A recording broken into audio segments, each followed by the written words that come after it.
الله الرحمن الرحيم ومن يقتل مؤمنا متعمدا فجزاؤه جهنم خالدا فيها وغضب الله عليه ولعنه وأعد له عذابا عظيما يا أيها الذين آمنوا إذا ضربتم في سبيل الله فتبينوا ولا تقولوا لمن ألقى إليكم السلام لست مؤمنا تبتغون عرض الحياة الدنيا فعند الله مغانم كثيرة كذلك كنتم من قبل فمن الله عليكم فتبينوا إن الله كان بما تعملون خبيرا صدق الله العظيم. Kim bir mümini kasten öldürürse onun cezası içinde ebedi kalmak üzere gireceği cehennemdir. Allah ona gazap etmiş, onu lanetlemiş ve onun için büyük bir azap hazırlamıştır. Kasten adam öldürmenin dünyadaki cezası kısastır.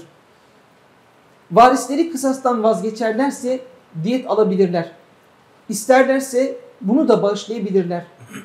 Ahiretteki cezası Allah-u Teala affetmezse ebedi cehennemdir.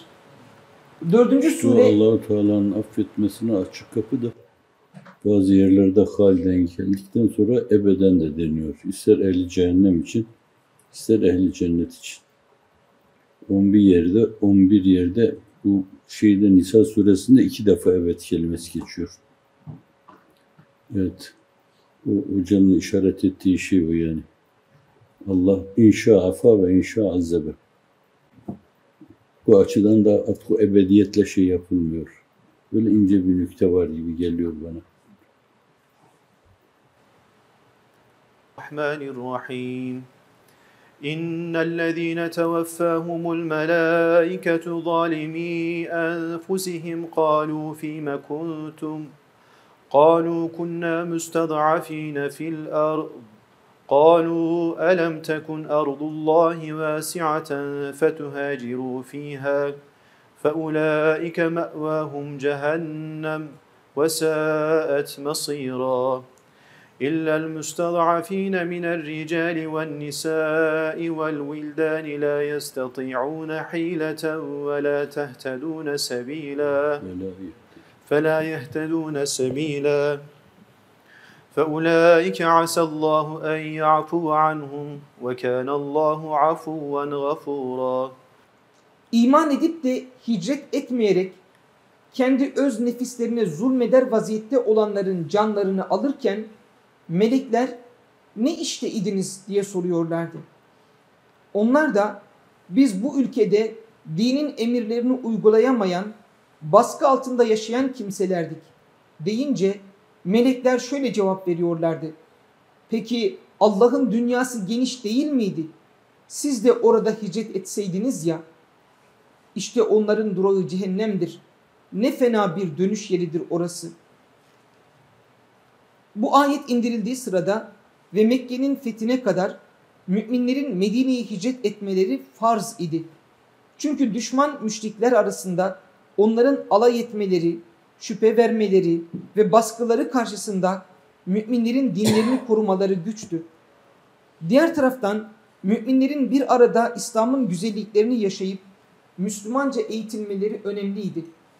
Ayrıca müminlerin bir araya gelerek bir kuvvet oluşturmaları, gerektiğinde kendi haklarını savunup kafirlerin merhametlerine bırakmamaları gerekiyordu.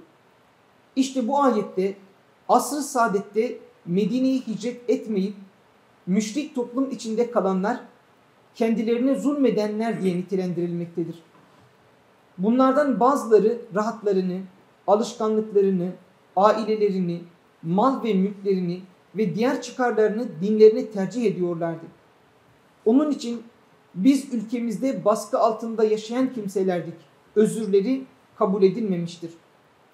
Belki o dönemde çok bilinen bir şey değil bu.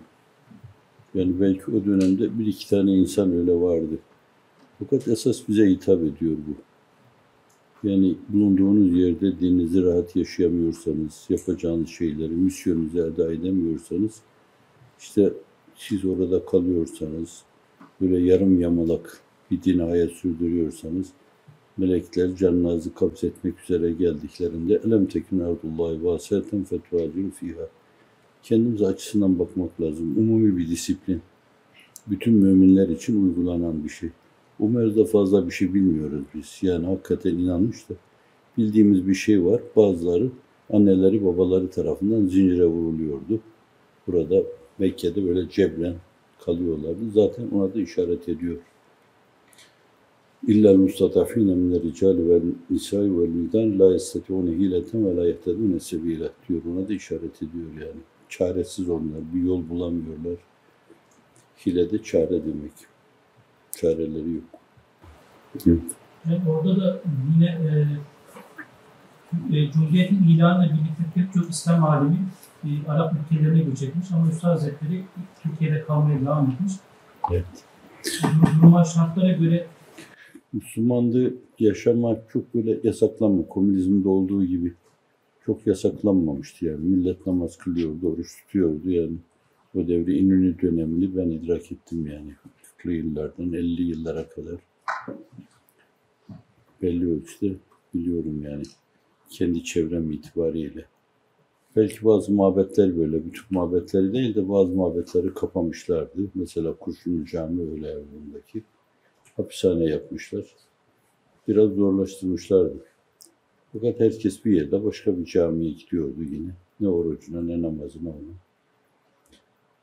Dede böyle kaçamak, mesela işte o valide bizim bütün köyün çocuklarına Kur'an-ı Kerim öğretti. Vazifesi değildi yani, hoca değildi ama kaçamak.